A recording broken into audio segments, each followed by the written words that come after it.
புதுவரவு பார்வையாளர்களுக்கு வணக்கம். அப்செட்டான எடப்பாடி பழனிசாமி, அதிரடி களத்துல அண்ணாமலை, பேரத்திற்கு அடிபணைய மாட்டோம் அப்படின்னு உஷாராக இருக்கும் விஜய், அலர்ட் மோட்ல தாவேகா வேட்பாளர்கள். தமிழ்நாட்டில் வெயில் வாட்டி வதைக்குது, கொளுத்தி எடுக்குது. தமிழக சட்டமன்ற தேர்தல் முடிவு மே 4ஆம் தேதிக்காக அனைத்து தரப்பினரும் எதிர்பார்த்து காத்துட்டு இருக்கிற சூழல் ஒரு மிகப்பெரிய அதிர்வலையை ஏற்படுத்தியிருக்கு.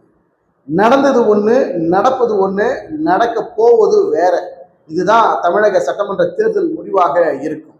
ஆனா எல்லாருக்கும் இந்த தேர்தலில் ஒரு பயத்தை காட்டிடுச்சு. கடந்த காலங்களில் 60 ஆண்டுகள் தமிழ்நாட்டில் மாறி மாறி ஆட்சி புரிந்திருக்காங்க திராவிட கட்சிகள். அதன் பிறகு இப்போ 17வது சட்டமன்ற தேர்தல். இதற்கு முன்பாக நடந்த சட்டமன்ற தேர்தல் போல இது இல்லைன்னு எல்லா ஊடகத்திலையும் வரக்கூடிய செய்தி. அதுதான் கள நிலவரம் கூட. இந்த 2026 சட்டமன்ற தேர்தல் யாராலையுமே கணிக்க முடியாத தேர்தல் முடிவுகளை ஒரு 80-85% கூட கணிக்க முடியல.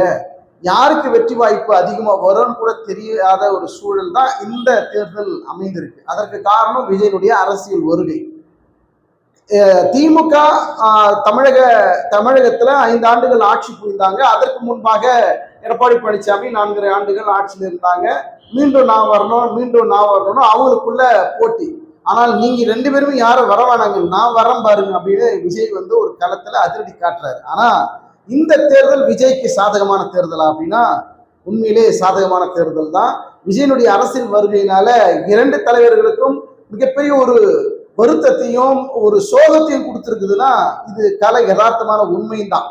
ஆனாலும் கூட விஜயனுடைய வாக்காளர்கள், அதாவது இளம் பெண் வாக்காளர்கள், முதல் முறை வாக்கு போடக்கூடிய இளைஞர்கள் எல்லாம் அபரிமிதமான ஒரு ஆதரவை விஜய்க்கு கொடுத்தாங்க. இது எதிர்பாராம நடந்ததா, எதிர்பார்த்து நடந்ததான்னா இங்க கணக்கிட்டு சொல்ல முடியாது. ஆனாலும் விஜய்க்கு ஒரு மிகப்பெரிய ஒரு வாய்ப்பு.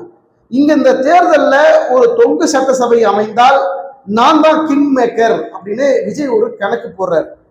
நேற்று பாத்தீங்கன்னா விஜய் சென்னை பனையூர்ல இருக்கக்கூடிய தாவேகா அலுவலகத்துல வேட்பாளராக களம் இறங்கிய அத்தனை பேரை நீ உடனே வாங்க, ஒரு ஆலோசனை இருக்கு, அது முக்கிய ஆலோசனை, அதை நீங்க பின்பற்றி ஆகணும், யாரும் ஆப்சென்ட் ஆகக்கூடாது, நீங்க வரணும்னு ஒரு உத்தரவு போட்டார். அதன் பின்னணியில எல்லா வேட்பாளர்களும் கலந்துகிட்டாங்க. அதுல பல்வேறு விஷயங்களும் சொல்லப்பட்டிருக்கு. விஜய் ஒரு கட்டளையும் போட்டிருக்கிறாரு வேட்பாளர்களுக்கு. தேர்தல் முடிவு அன்று யாரெல்லாம் வெற்றி பெறுகிறீர்களோ, அதாவது மாலை நேரத்துல ஒரு தேர்தல் முடிவு இறுதியான ஒரு முடிவாக ஒரு தெரிய வந்துடும். அப்படி வெற்றி பெறக்கூடிய ஒரு சூழல் இருந்த உடனேயே நீங்க யாருமே அங்க தங்கக்கூடாது, இரவு எத்தனை மணி ஆனாலும் வேறு எங்கும் போகக்கூடாது, நேரா நீங்க பனையூர் இல்லத்துக்கு தான், ஆபீஸுக்கு தான் வரணும் அப்படின்னு ஒரு கட்டளையும் போட்டிருக்கிறார். ஏன் அந்த உத்தரவு? வெற்றி பெற்றா மறுநாள் காலையில கூட விஜய் அவர்களை, தலைவர் அவர்களை பார்க்க வரலாம். ஆனா அன்னைக்கு இரவே நீ வேற எங்க போகக்கூடாது, நீங்க இங்கதான் வரணும் அப்படின்ற உத்தரவு எதனால் அப்படின்னா, பேரங்கள் நடக்குது, பேச்சுவார்த்தை நடக்குது, வெற்றி பெறக்கூடிய வேட்பாளர்களை நம் பக்கம் கொண்டு வரலாம், எவ்வளவு கொடுத்தாவது அவங்க விலைக்கு வாங்கிடலாம் அப்படிங்கிற ஒரு டீல் பேச்சுவார்த்தை போகுது அப்படிங்கிற ஒரு சந்தேகம் ஏற்பட்டதுனாலையும் இல்ல ஒரு அலர்ட்டா இருக்கணும், வேறு வழி இல்லை. கடந்த தேர்தல்களில் பார்க்கலையா, வெற்றி பெற்றவர்கள்லாம் அந்த பக்கம் இருக்கிறது, அவங்களை இந்த பக்கம் இருக்கிறது, ஆட்சியை கவுக்கிறது, எம்எல்ஏக்களை விலை குத்து வாங்குறதுலாம் நிறைய நடந்திருக்குது. அது போல நடந்து விடக் கூடாதுன்னு விஜய்க்கு யாரோ மூத்த தலைவர்கள் ஏதோ ஆலோசனை கொடுத்த பின்னணியில இவர்களுக்கு ஒரு உத்தரவு போட்டாரு, வெற்றி பெற்றவொன்னு நேரா இங்க வரணும் அப்படின்னு. அப்ப தொங்கு சட்டசபை அமையக்கூடிய ஒரு சூழல் ஏற்பட்டால் விஜய் என்ன முடிவெடுப்பார்? நம்ம தான் கிங் மேக்கர், நம்ம சொன்னாதான் ஆட்சியை அமையும், என்னுடைய ஆதரவு இருந்தாதான் ஆட்சியை அமையும் அப்படிங்கிற ஒரு கிங் மேக்கர் தரத்தில் இருக்கிறதுனாலதான் இப்படிப்பட்ட ஒரு நெருக்கடி சூழல் ஏற்படுது. அதற்காக ஒரு பிரத்யேகமான ஒரு பேச்சுவார்த்தை போகுதா? இது எடப்பாடி பழனிசாமிக்கு ஒரு பின்னடைவை கொடுக்குமா? அதிமுக வெற்றி பெறக்கூடிய ஒரு சூழல் இருக்குன்னு தனியார் கருத்து கணிப்புகள்லாம் சில சொன்னாலும் கூட திமுக மீண்டும் 2வது முறையான ஆட்சி அமையும் அப்படின்னு சில கருத்து கணிப்புகளும் வருது.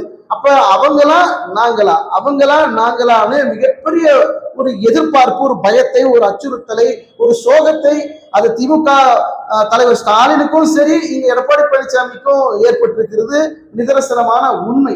நம்ம யார் வெற்றி பெற போறோம், யார் தோல்வி அடைய போறோம், யார் ஆட்சி அமைக்க போறோங்கிறது யாருக்குமே தெரியல. காரணம் அப்படிப்பட்ட ஒரு ஒரு மயான அமைதி, மயான சோகத்தை தான் இந்த தேர்தல் உருவாக்கி இருக்குது. அதற்கு காரணமும் விஜய் தான். அப்ப தொங்கு சட்டசபை ஒரு வேலை உருவானால் விஜய் நம்ம பக்கம் தான் வருவாரு. விஜயோட பேச்சுவார்த்தை நடத்துவதற்கு எடப்பாடி பழனிசாமி தரப்புல ரெடி ஆயிட்டாங்க. அண்ணாமலை இதற்கு அலர்ட்டாக அவர் தரப்புலையும் ஒரு முக்கிய ஆலோசனைக்கும் முக்கிய பேச்சுவார்த்தைக்கும் அண்ணாமலை தரப்புல இருந்தும் தயாராகுது அப்படிங்கிற ஒரு தகவல் தான் வருது. ஏன்னா இந்த தேர்தல் ஒரு முக்கியமான தேர்தல். ஏற்கனவே அண்ணாமலை ஏற்கனவே விஜயனுடைய அரசியல் வருகையை ஒரு நல்லபடியாக விமர்சனம் பண்ணியிருந்தார்.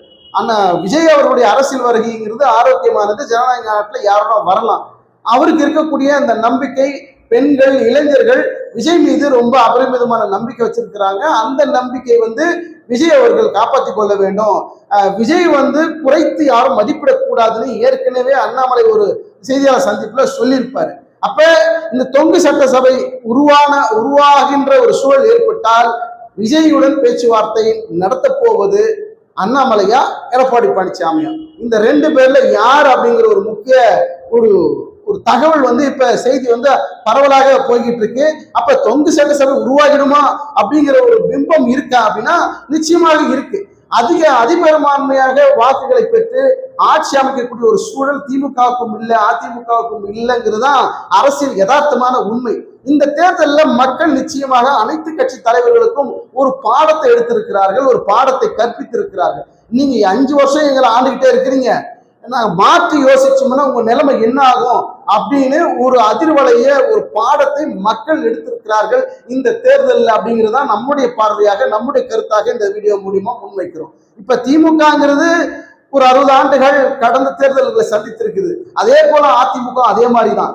இப்படி 16 சட்டமன்ற தேர்தல்களை சந்தித்த இந்த 2 மாபெரும் இயக்கங்களும் இந்த புதிதாக வந்திருக்கக்கூடிய தாவேகா கட்சி விஜயை பார்த்து ஒரு சுணக்கம் காட்டக்கூடிய ஒரு அஞ்சுகின்ற ஒரு சூழலை ஏற்படுத்தியதற்கு காரணம் விஜய் பின்னாடி கண்மூடித்தனமாக போகக்கூடிய அந்த ரசிகர்கள், விஜயை நம்புகின்ற ஒரு மாபெரும் கூட்டம் இருக்கு.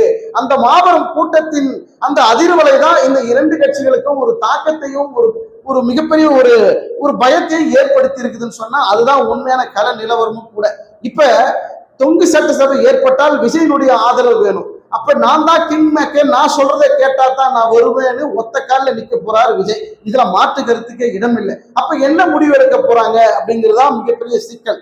ஒரு பக்கம் திமுக பக்கம் விஜய் அவர்கள் ஒரு தொங்கு சட்டசபை ஏற்பட்டால் திமுக பக்கம் போவதற்கு 100% வாய்ப்புகள் கிடையாது. அப்ப இந்த பக்கம் எடப்பாடி பழனிசாமி தரப்புல விஜய் அவர்கள் வருவதற்கு வாய்ப்பு இருக்கு. அப்ப இங்க விஜய் அவர்கள் கிங் மேக்கராக நினைத்துக் கொண்டிருக்க விஜய் இங்க ஒரு மிகப்பெரிய ஒரு டிமாண்டை வைப்பார். அந்த டிமாண்டுகளை எடப்பாடி பழனிசாமி தரப்புல, அமித்ஷா தரப்புல, அண்ணாமலை தரப்புல இருந்து விஜய்க்கு அவர் கேட்கின்ற டிமாண்டை பூர்த்தி செய்யக்கூடிய ஒரு சூழலை உருவாக்குவார்களா? அப்ப விஜய்க்கு அந்த ஒரு சூழலை ஏற்படுத்தவில்லை என்றால் என்ன நடக்கும் அப்படிங்கிறதா மிகப்பெரிய அதிர்ச்சிகரமான இந்த தேர்தலாக இருக்கு. பொறுத்து பார்க்கலாம். இப்ப திமுகவுக்கு ஒரு 120 to 130 சீட்டுகள் கிடைக்கும் அப்படிங்கிற ஒரு தேர்தல், அதாவது தனியார் நிறுவன வாக்கு கணிப்பாக இருந்தாலும் கூட 118 எண்ணிக்கை பெற்றால் ஆட்சி அமைக்கக்கூடிய ஒரு சூழல் ஏற்படும். அப்ப 120, 125 பெற்றால் பெரும்பான்மையோட ஆட்சி அமைக்கலாம், யாரோட உதவியே தேவையில்லை. அப்ப திமுக 130, 120 125 இடங்களை பெற்றால் ஓகே ஆட்சி அமைக்கக்கூடிய ஒரு சூழல். அப்ப அதிமுக 100 இடங்கள் 105 இடங்கள் பெறுகின்ற பட்சத்தில் தாவேகானுடைய ஆதரவு தேவைப்படும். அப்ப மற்ற கட்சிகளுடைய ஆதரவு தேவைப்படும். இப்ப சீமான் கூட ஏதோ ஒரு தொகுதிகளை வெல்வதற்கு நாம் தமிழர் கட்சிக்கு வாய்ப்பு இருக்குன்னு கூட ஒரு கருத்து வருது. அப்படி இந்த சூழல் ஏற்பட்டால் என்ன மாதிரியான முடிவுகள் எடப்பாடி பழனிசாமி தரப்புலையும் சரி, விஜய் தரப்புலையும் சரி, திமுகவுடைய நிலைப்பாடு எப்படி இருக்கும்? இவங்களுடைய அனைத்து ஒட்டுமொத்தமான சூழல்கள் கள நிலவரமே வேற மாதிரியாக அதிரடியாக போய்கிட்டு இருக்கு. நீங்க என்ன நினைக்கிறீங்க? தொங்கு சட்டசபை ஏற்பட்டால் விஜய் எடப்பாடியோட என்டிஏவோட கூட்டணி அமைக்கிறதுல மக்கள் ஏற்றுக்கொள்வார்களா? நீங்க வீடியோ பார்த்துட்டு இருக்கிற நீங்க உங்களுடைய ஆதரவு யாருக்கு இருக்கும்? உங்களுடைய கருத்துக்களை மறக்காம கமெண்ட் செக்ஷன்ல பதிவு பண்ணுங்க. எதிர்வரக்கூடிய மே 4ஆம் தேதி தேர்தல் முடிவு எப்படி இருக்கும்? நீங்க என்ன நினைக்கிறீங்க? யாருக்கு வெற்றி வாய்ப்பு அதிகமா இருக்கும்னு நீங்க நினைக்கிற கருத்துக்களை மறக்காம இந்த வீடியோ கமெண்ட்ல சொல்லுங்க. இந்த வீடியோக்கு ஒரு லைக்கை போடுங்க. மீண்டும் அடுத்த ஒரு வீடியோ சந்திப்போம். நன்றி, வணக்கம்.